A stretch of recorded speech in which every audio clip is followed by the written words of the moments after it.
Corrine Brown spending her first night as an inmate. This helicopter video shows the disgraced former congresswoman stepping out of a Mercedes limo bus at a federal prison camp in Central Florida. She was escorted inside just before the noon deadline, a spiritual advisor by her side. She was happy to see me and immediately said, just pray for me. And I gave her words of wisdom, just gave her words of confidence, support, and shared a word of prayer, and we drove up.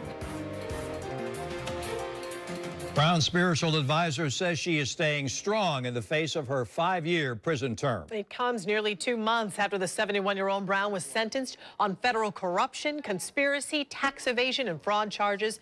The dramatic climax to her more than a year-and-a-half-long legal saga. Brown is now being housed at the Coleman Federal Correctional Complex in Sumter County, about a 2.5-hour drive from Jacksonville. News 4 Jax reporter Jim Pickett spent the day there. He begins our coverage of inmate Corrine Brown. I was standing outside the Coleman facility when Corrine Brown pulled up, and she was cutting it pretty close. She got there about 20 minutes before the deadline, and she was there with the spiritual advisor and family. This is Corrine Brown's home for the next several years. She arrived in this limo bus with family and church members inside. The only glimpse we got of the former congresswoman is from these aerials taken from this helicopter. You can see Brown walking into the processing facility. Bishop Calvin Cabarrus from Orlando was with her when she checked into the facility. Was she scared? Was she nervous?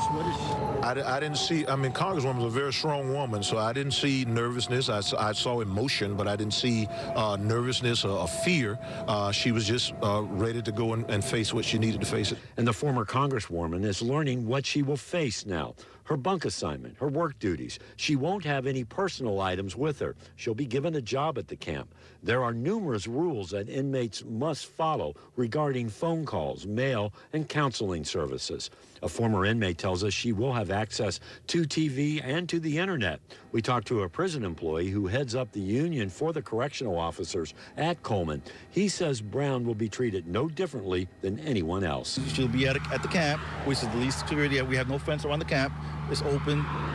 She'll be in a cubicle, and I'll be assigned a bed assignment, and like any other inmate. Unfortunately, it's, you know, and I know this is probably shocking for her. It'll be shocking for anybody, especially of her stature coming in, and you know, she has to wake up at a certain time, she has to eat at a certain time, and go to bed at a certain time. It's a routine, he says, that she will have to get used to. Brown will serve most of her 5 years here at Coleman. Then she'll be released to another facility and eventually, after 5 years, be on supervised parole for 3 years. Jim Pickett, Channel 4, the local station.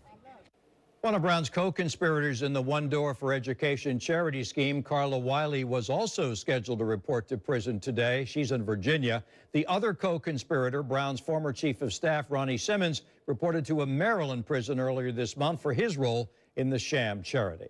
There are a number of rules Corrine Brown will have to follow in prison, according to the Coleman Correction Handbook. For example, she can only use the telephone between 6 a.m. and 9:45 p.m. daily, with some exceptions.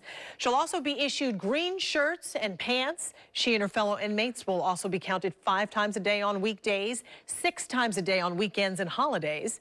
Visiting hours are from 8:15 a.m. to 3 p.m. on weekends, Saturdays, Sundays, as well as federal holidays. And visitors will not be allowed to bring in anything to give to an inmate. If you'd like to read more, we have posted a link to the entire handbook right inside this story on news4jax.com. Brown spent her final Sunday morning of freedom attending services at her church, Bethel Baptist Institutional downtown.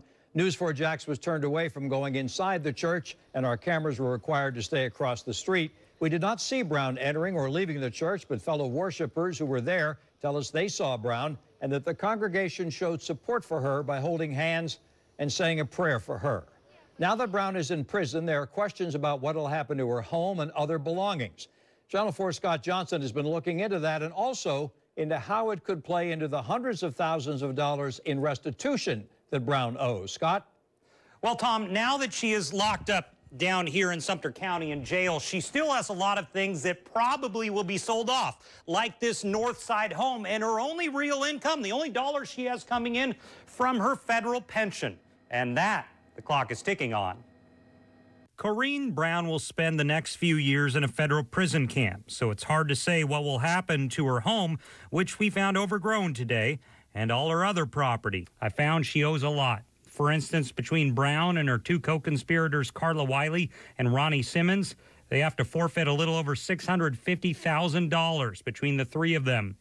Then there's restitution that Brown has to pay after prison.